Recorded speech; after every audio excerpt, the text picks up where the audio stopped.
I want to talk today about two developments that occurred overnight in relation to the Ebola outbreak in West Africa. I think the first of those most Australians will have been aware of when their radio alarms went off this morning, and that is the diagnosis of the first case of Ebola in the US. I think we have to see that case in context. It is what we would call a case of imported Ebola. That is, the individual in question was in West Africa, in Liberia, in fact, the hardest hit country, contracted the disease there and brought it back to America. I think it's wrong to see this as the index case of an Ebola epidemic in the US, in the same way that we've seen an Ebola epidemic unfold in Liberia. Against modern health infrastructure, Ebola struggles in order to get transmission. And hospitalisation and isolation is by itself one of the main ways of limiting the disease.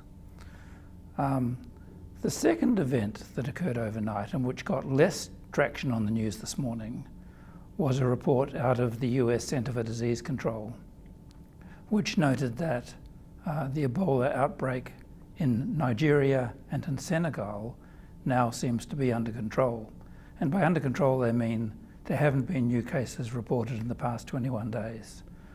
21 days is important because that's the incubation period for Ebola.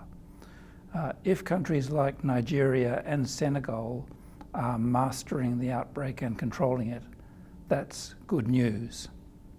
It's not great news for Liberia and Sierra Leone and Guinea, but it is good news that the epidemic is not going to spread as far or as fast as some people feared.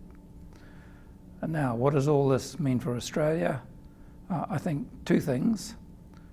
First, like America, it's not impossible that we will find cases of imported Ebola arriving on Australia's shores from Australians who have been in West Africa, contracted the disease there and brought it home with them.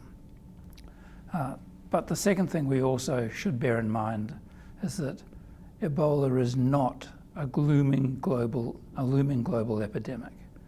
I think the next looming global epidemic is still some sort of influenza, and Ebola needs to be kept in perspective when we think about it as a problem.